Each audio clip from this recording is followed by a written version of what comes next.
quero te convidar, a meditar juntamente conosco sobre a palavra de Deus. Bom, eu quero trabalhar com você sobre o seguinte tema: missão. Missão, ele é um tema muito conhecido da igreja. Esse tema missão, ele é trabalhado em congressos, seminários, nas igrejas locais. Mas, afinal de contas, o que é missão? E todo assunto que a gente vai ensinar, meditar, é necessário a gente se voltar para a Bíblia, é necessário a gente se voltar para Deus. O que é que a Bíblia ensina e o que é que a Bíblia tem a nos dizer. Então vamos lá, o tema que eu quero meditar com você nessa noite é sobre o seguinte tema: a missão nasceu em Deus. Este assunto sobre missão, a gente não pode começar pelos homens, a gente tem que começar por Deus, e no decorrer da ministração a gente vai entender melhor isso. Bom, quando nós se voltamos para a palavra de Deus, a gente vai ver que Deus, ele é o mais interessado, que Deus é quem toma a iniciativa para reconciliar toda a humanidade consigo mesmo, entregando seu Filho Jesus na cruz, pagando a nossa dívida e nos oferecendo agora o seu perdão, que faz de nós co-herdeiros de Deus. Isso implica na salvação, na vida eterna, enfim. Então vamos lá entender que essa missão, ela nasce em Deus. Se a gente for para o primeiro livro da Bíblia, Gênesis, capítulo 3, versículo 15, o texto vai dizer o seguinte: e porei inimizade entre ti e a mulher, entre a tua semente e a sua semente. Esta te ferirá a cabeça e tu lhe ferirás o calcanhar. Após a queda, a gente sabe todo o desfecho da história, E aqui o texto ele vai dizer que nasceria um descendente de uma mulher e esse pisaria na cabeça da serpente. E de fato isso ocorreu. Deus entregando seu Filho Jesus naquela cruz, para nos trazer aí a redenção, para nos reconciliar com Ele mesmo. Entendendo isso, irmãos, a gente vai ver o agir de Deus em toda a história. A gente vai ver quando Deus ele chama Moisés e ele diz o seguinte, ele chama Abraão e fala o seguinte para Abraão. Está lá em Gênesis capítulo 12, do versículo 1 ao 3. O texto vai nos dizer o seguinte: ora, o Senhor disse a Abraão: sai-te da tua terra, da tua parentela e da casa de teu pai, para a terra que eu te mostrarei. E far-te-ei uma grande nação, e abençoar-te-ei, e engrandecerei o teu nome, e tu serás uma bênção. Ou seja, a gente vê que Deus, na história, ele começa a enviar pessoas para o cumprimento dessa missão, o cumprimento de levar a palavra de Deus às pessoas, para que as pessoas viessem se arrepender e ser salvas por ele. Depois de Abraão, a gente vai ver também Moisés. Moisés foi mais um enviado por Deus para o Egito. O povo de Israel foi escravo durante 400 anos ali no Egito, e Deus levanta Moisés, para libertar ali o povo. E mais uma vez a gente vê o agir de Deus, a graça de Deus aí. E quando o povo de Israel ele é liberto, o povo de Israel ele é escolhido agora para ser representante de Deus. O povo de Israel agora ele é escolhido para influenciar as outras nações. Mas a gente sabe que Israel ele falhou nessa missão. Primeiro porque eles se tornaram pessoas exclusivistas. Tipo, se nós fomos escolhidos por Deus, a nação santa, o povo adquirido por Deus, e ao invés deles ir pregar o evangelho, ao invés deles influenciarem as outras nações, eles se deixaram influenciar. E por esse motivo a nação de Israel, infelizmente, falhou na sua missão. Mas a gente vê que Deus ele está sempre disposto a nos dar a segunda chance. Deus ele está sempre agindo na história em favor da humanidade. E a gente vai ver como foi com Abraão, depois foi com Moisés, e agora a gente vai ver que Deus agora ele levanta os profetas. O profeta, o significado da palavra profeta é porta-voz de Deus. E Deus ele levantava esses profetas para falar ao povo, sempre com o mesmo propósito lá do início, para o povo se voltar para Deus. E você, meu irmão, minha irmã que está ouvindo essa mensagem, você pode ser um profeta no sentido de ser um porta-voz de Deus. Aquilo que você aprendeu do Senhor, né, seja pouco, seja muito, essa palavra, o que você sabe pode ser suficiente para aquela pessoa que vai te ouvir. Talvez ela precise só de uma palavra, né? Talvez ela se identifique com aquilo que você fala. Então você pode ser um profeta, um porta-voz de Deus na sua família, na sua casa, na escola onde você estuda, no ambiente que você anda. Você pode ser esse porta-voz de Deus. Deus ele quer te usar, quer ser Deus ele quer te usar como instrumento nas mãos dele. A Bíblia diz que aquele a quem Deus escolhe, ele o capacita. Se você é uma pessoa que tem o costume de ler a Bíblia vai dizer que o Espírito Santo ele lembra daquilo que você leu, daquilo que você estudou naquele determinado momento. Então, mais uma vez, a gente vê Deus ele agindo na história e levantando homens. E quando a gente vai analisar quem são esses homens, são homens de carne e osso, homens com defeito, assim como eu, como você que está nos assistindo, né? Mas que Deus pega esses homens, esses vasos de barro, mas ele coloca dentro deles algo tão precioso que é o Espírito Santo, né? E é o Espírito Santo que nos ajuda. Louvado seja o nome do Senhor. Então o meu papel, o seu papel é pregar, mas de convencer só o Espírito Santo. É o Espírito Santo que convence do pecado, da justiça e do juízo. Então cabe a nós só aquilo que Deus nos deu, que é pregar a sua palavra. Seja de forma oral, como eu estou fazendo, seja através do seu testemunho, como você se comporta, enfim. E vamos aqui continuar. E a gente vê no Antigo Testamento Deus usando essas pessoas. E agora no Novo Testamento, o texto vai dizer o seguinte. Lá em Gálatas, capítulo 4, versículo 4, vai dizer, mas vindo a plenitude dos tempos, Deus enviou seu Filho, nascido de mulher, nascido sob a lei. Depois dos profetas, a gente vai ver Jesus. Deus enviando o seu Filho Jesus, mais uma vez, com o mesmo propósito, de resgatar o povo, de restaurar o povo e de se reconciliar com o Pai. O que me chama muita atenção, queria meditar com você, queria chamar aqui sua atenção. Você imagina, vou pegar aqui o exemplo de mim e o irmão Ildásio. Vamos meditar no seguinte. Eu ofendi o irmão Ildásio, seja em palavras, seja em ações. Pela lógica, o certo é eu pedir desculpa ao irmão Ildásio. Chegar no irmão Ildásio e dizer, irmão Ildásio, desculpa, por alguma palavra que eu falei te deixou magoado, ou alguma atitude minha que você não gostou. E eu estou querendo comparar aqui que assim é a humanidade e Deus. Ou seja, só que Deus ele nos surpreende com a sua atitude.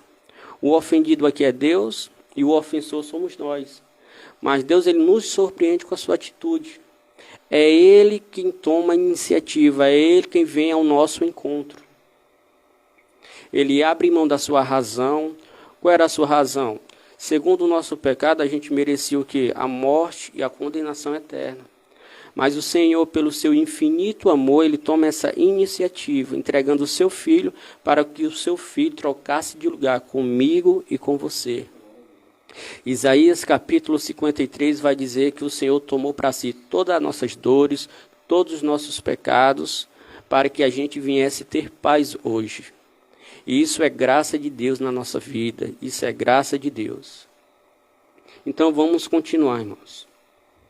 O texto ainda diz mais que quando Deus envia ali os profetas, o último deles João, o precursor, e o interessante que quando a gente vai para João capítulo 1. João capítulo 1. A partir do versículo 6, vai dizer o seguinte: Houve um homem enviado de Deus, cujo nome era João. Este veio para testemunho, para que testificasse da luz, para que todos crescem por ele. Não era ele a luz, mas veio para que testemunhasse da luz. Ali estava a luz verdadeira, que alumia todo homem que vem ao mundo. E estava no mundo, e o mundo foi feito por ele, e o mundo não o conheceu. Veio para o que era seu, e os seus não receberam. Ou seja, Jesus veio para os seus, e os seus não receberam. E essa salvação agora, ela se estende, né? O que é que Jesus vai dizer lá? Ide pregar o evangelho na Judeia, em Samaria e até os confins da terra. Então, Jesus veio para os seus, mas os seus não o receberam. E João Batista, ele veio antes, um homem diferente, um homem que morava ali no deserto, que comia comidas estranhas, que se vestiam com peles de animais, mas foi um homem muito usado por Deus. O que isso significa? Que não importa onde você mora, não importa quem você se acha, né? Você no seu lugar, Deus pode fazer um instrumento de Deus. Louvado seja o nome do Senhor. A Bíblia vai dizer que as pessoas iam até João. E sabe qual era a mensagem de João? Arrependei-vos, porque é chegado o reino dos céus. Então a gente vê que o que atraía o povo era a palavra de Deus. Como foi bem frisado aqui pelo diácono Gildo, a gente aqui está no último dia de carnaval, não é isso? E muitas pessoas ali, naquela folia, naquela falsa alegria, né? Momentos que duram pouco, mas vão trazer sequelas talvez eternas, como por exemplo uma gravidez indesejada, uma doença transexualmente transmissível. Muitos vão para aquela festa e não voltam mais. Sabe o que é mais preocupante? Que eu, com certeza você também, tem familiares que estão naquela festa. E a gente fica aflito por isso, porque a gente sabe que o nosso inimigo, ele não brinca de ser inimigo. E o que nos resta é interceder por eles, para que eles venham voltar em segurança e para que posteriormente a gente continue pregando para eles. Se tem as primeiras pessoas que a gente deve pregar, primeiro é para a nossa família, seja em tempo e fora de tempo. Louvado seja Deus. E a gente vê aqui, no Antigo Testamento, Deus ele ali regendo a história, usando homens, mas no Novo Testamento a gente também vai ver que o livro da missão. Eu falei lá no início, para a gente falar desse assunto, a gente não pode começar por homens, mas sim com Deus, porque foi Ele que iniciou. E a gente tem que se voltar para Deus e para a Bíblia. E olha o que é que a Bíblia nos diz, né? Onde está narrado na história que Deus está em missão a fim de salvar a sua amada criação. Te convido agora a abrir a sua Bíblia em 2 Coríntios, capítulo 5, versículo 18 e 19, e queria que você prestasse muita atenção. O texto vai dizer o seguinte: E tudo isso provém de Deus, que nos reconciliou consigo mesmo por Jesus Cristo e nos deu o ministério da reconciliação. Isto é, Deus estava em Cristo reconciliando consigo o mundo, não lhe imputando seus pecados, e pôs em nós a palavra da reconciliação. Primeiro ponto que a gente pode destacar é o autor dessa reconciliação. Vocês lembram lá o que diz lá em Efésios capítulo 2, versículo 1? Qual era o nosso estado natural? A Bíblia vai dizer que nós estávamos mortos nos nossos delitos e pecados, ou ofensa, dependendo da tradução da Bíblia. E quem está morto não tem nenhum vigor e não pode fazer absolutamente nada porque está morto. Mas o mesmo texto vai dizer que foi o Espírito que nos vivificou. Louvado seja Deus. E o texto ainda diz mais: antes de eu, você, sermos igreja, nós vivíamos segundo o curso desse mundo. Vamos lá conferir juntos? Em Efésios capítulo 2, capítulo 4, capítulo 1, versículo 2.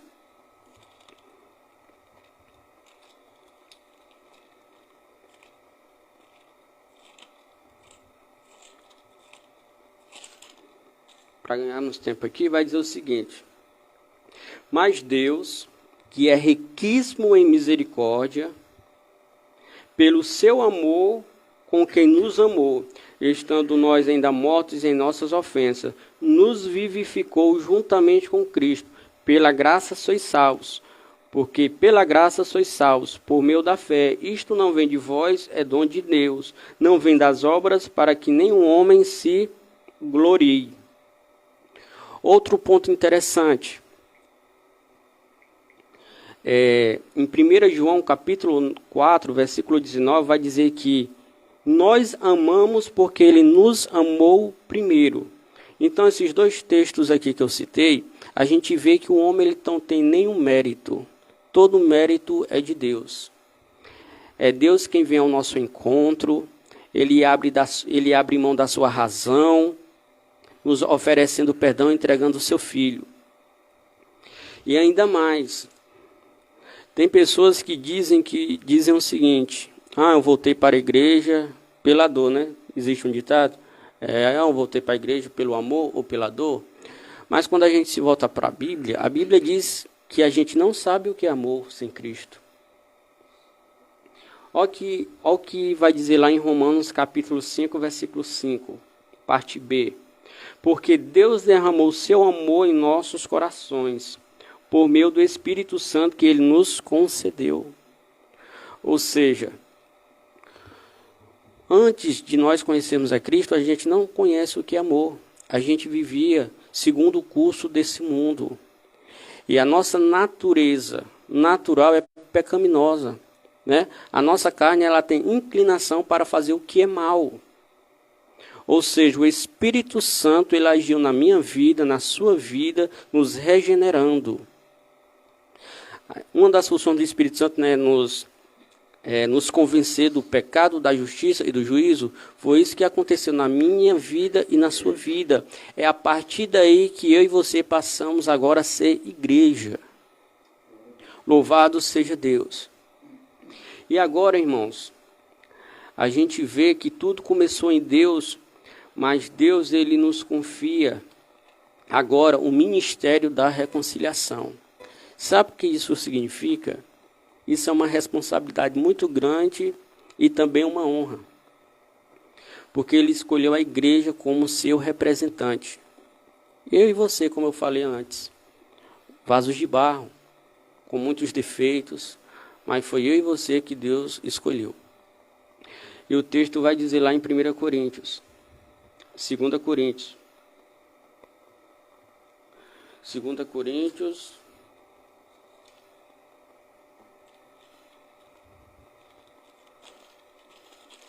no versículo 20, vai dizer assim, 18 e o 20, vai dizer, e tudo isso provém de Deus, que nos reconciliou consigo mesmo por meio de Jesus Cristo, e nos deu o ministério da reconciliação. Versículo 20, de sorte que somos embaixadores da parte de Cristo, como se Deus por nós rogasse.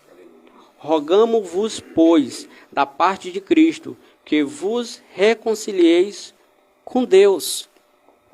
E quando a gente vai para o capítulo 6, versículo 1 e 2, veja a continuação. E nós, cooperando também com ele, vos exortamos a que não recebais a graça de Deus em vão. Porque diz, ouvi-te em tempo aceitável, e socorri-te no dia da salvação. Eis aqui agora o tempo aceitável. Eis aqui agora o dia da salvação.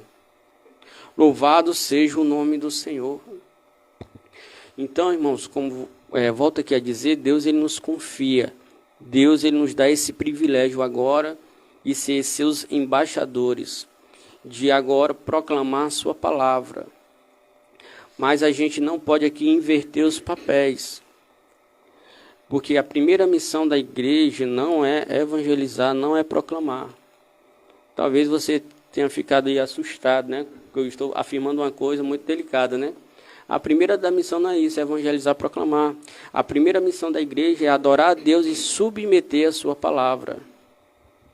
A primeira missão da igreja é essa. Então Deus ele nos chama para adorar a Ele, submeter a Ele. O evangelismo é uma consequência da minha comunhão com Deus.